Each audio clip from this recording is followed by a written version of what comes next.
Greetings, ladies and gents, and welcome to this latest horror-inspired story on the HFY channel called The Convenience Store on this space station has a strange set of rules. I applied to this job from a damn Craigslist ad. I was pretty hard up for credits anyway. Life on a giant space station was rough at times, especially for a human. Wanted, motivated individual, overnight shift clerk at a small fuel station on the West End. Duties will mostly include restocking and cleaning, fueling the occasional freighter, and early breakfast prep. 1,000 station credits per day. I could hardly believe it. Minimum wage on the station was 12 credits an hour. My previous job, a fry cook at a random fast food joint on the promenade, paid 15. This was considered pretty decent pay for an entry-level job. I ended up being canned, was too late too many times. Public transportation was crap for anyone not living in the crowd. I lived on the West End, and the trams didn't go all the way into there. I'd either have to walk or bike 2 miles to get to the train, or drive my beat-up Terrakian shuttle cruiser. Thing was on its last legs. I was able to rig it to run for a few days on end, but the ion engines had a coolant leak that I could only patch. Shuttle Zone had the hose back-ordered 3 months. Anyways, the proprietor, I call him Fred, as that's what his name sounded like to me, he was, odd. I chalked it up to him being a Threx. Somehow, I was the only applicant, and he hired me on the spot over the phone. I was too clouded by the prospect of not having to eat freeze-dried copper worms anymore that I didn't see the red flags. So, for the first night, I decided to get absolutely wasted the day prior, so that I would sleep all day. Of course, I awoke with a headache. But after a shower, I was golden. Golden like a shower, I always say. I hopped on my bike as the commute was short and arrived 20 minutes early. I didn't even know that this place was here. Wondered how many times I'd driven right past it. It was slightly outside the ring on the platform. An atmospheric shielding somehow extended outwards and enshrouded the facility. With my back to the station, it seriously looked like a convenience store just floating in the ether on a slab of concrete. It was fucking liminal. The old rectangular building sitting there in space, lights blinking or just not functioning. Cricket singing the song of Feck somewhere in the bushes. Only one car in the lot. I assumed it was Fred's. It was an older Lexus R spec. You know the type, a 15-year-old luxury car, usually bought with tax returns to make the buyer appear better off than they really were. The first hour was uneventful. Apparently, Fred never came into the store. I met another employee, Krull. I was his relief. He walked me through all of my duties and what the morning shift would be expecting out of me when they arrived. Really seemed simple enough. I didn't even have to go outside to refuel the carriers. The entire process was automated. I only had to run a quick fundage check and hit the green button. Didn't even have to talk to the driver. Entire interface was text-based. Before he left, he handed me a grease-stained envelope. It had Night Clerk, open at midnight, written on it. Krull just shrugged and he handed it to me and then walked out to what was apparently his Lexus. I noticed that he only harbored it long enough to light up a cigarette and then he rapidly floated off into the night. About 11:55, I was walking towards the bathroom to give it a quick mopping when I saw the envelope. Close enough, I figured. Inside was a single crumpled note. It looked like it had been folded and unfolded, jammed into pockets, and been dropped into the mud hundreds of times. It read as follows. Rules for surviving the night. Please follow these to a T as your life depends on it. Rule 1. If you hear a baby crying, lock yourself in the bathroom until it stops. Rule 2. At 1:30 a.m., a customer will come in and order coffee from the machine. He will sit at the chair in the corner in the dining area. Do not make eye contact. Do not speak with him. He will leave after 40 minutes. Rule 3. There is a demon that lives in the underside of the slab. If you go outside between midnight and 3 a.m., it can and will eviscerate you. If you are a smoker, stand outside the back door on your break. Do not close it. It locks from the inside. If you hear a scream, go inside. Toss the cigarette first, please. I don't want my kitchen smelling like burnt tobacco. Rule 4. When cleansing the fryer oil, please turn off the fryers for 15 minutes. That stuff is hot. And the filters in the recirculation machine are just paper. Rule 5. Close to the end of your shift, a cat may appear on the countertop. Run. Hide. Follow these rules and you'll survive to collect the payment first thing in the morning.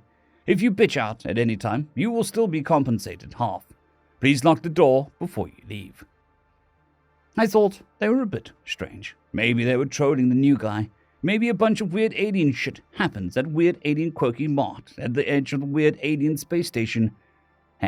Whatever. The pay was good. I don't believe in demons anyway. I was restocking the small beer cooler when I heard the doorbell ring. Looking up, I saw that the time was 1:30 exactly. The large alien in a trench coat slithered in silently. Crap, this was the coffee guy. I'm not supposed to look at him. Still, I couldn't help it. I didn't think that he could see me through the glass of the cooler anyway, as it was quite dark on my side of it. He slowly made his way to the coffee machine, a trail of slime following behind him.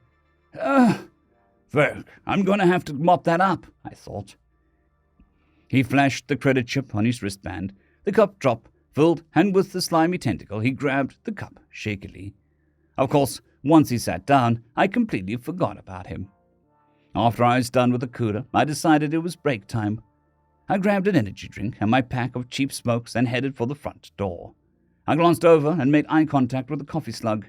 He shot up suddenly, and in an instant, he was right in front of me, snarling. I instinctively swung my fist at him. My rock-star Martian cola exploded over both of us. "Damn, bro," he said. "Nobody around here has the balls to do that. Name's Hector. Can I buy you a coffee and come have a smoke with you?" I agreed. He's actually a cool guy. Turns out that everyone treats him like crap because he looks like a slug. What a bunch of bullcrap. So we chatted about sports for a while before he hopped into his truck and drove off, waving a tentacle out the window. We were going to a basketball game next week. His treat. Anyways, I lit another smoke and reflected on how silly the list really was. And then I heard a most blood-curdling scream that I could never imagine.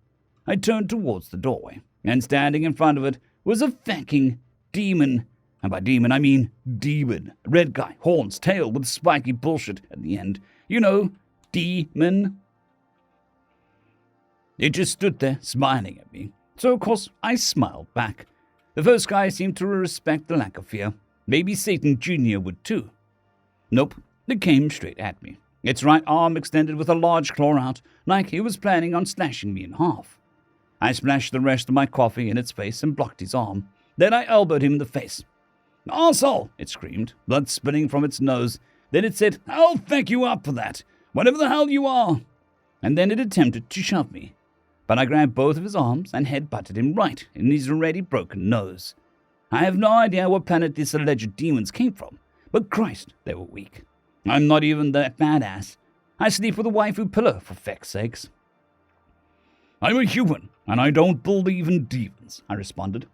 I then kicked him in the nuts. I flipped him off and went back inside, flicking the remains of my saliva-soaked cigarette at him. Demons are wussies.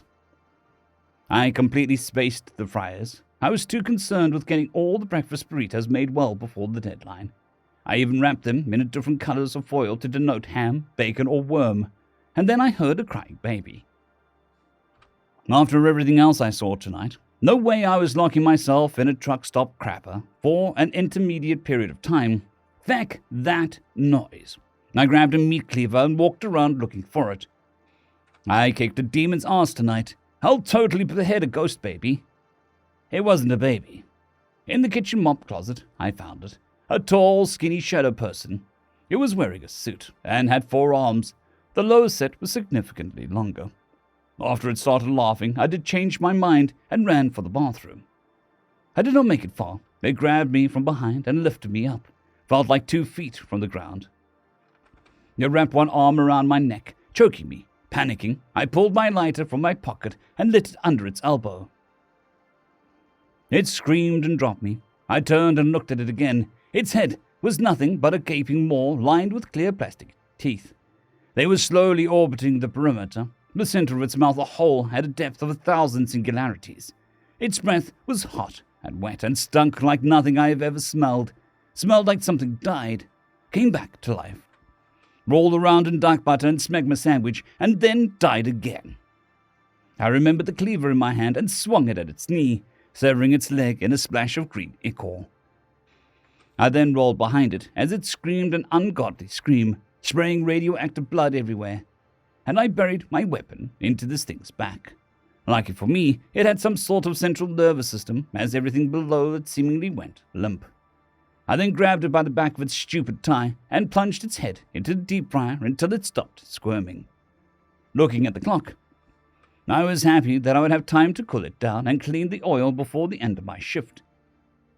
I shut the fryers off and pounded an energy drink, kicking Stinky Slender Man a few times to make sure that it had actually died.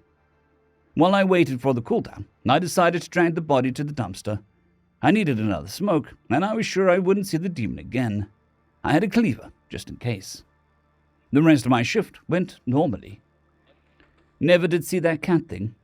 Morning crew arrived as I was refilling the coffee machine. The freshly mopped lobby shining its pine sol glow as Sinatra played quietly over the PA system.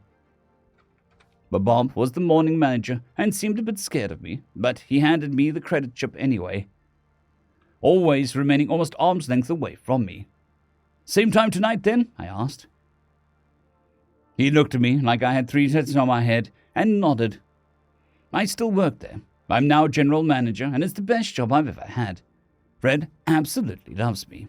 He even let me put up Christmas decorations. Oh yeah, the cat. Turns out that most aliens are scared of cats. That's it. He's just a normal cat. He lives with me now. I named him Demon. We give each other little headbutts, while we share tuna on my waifu pillow. End of story.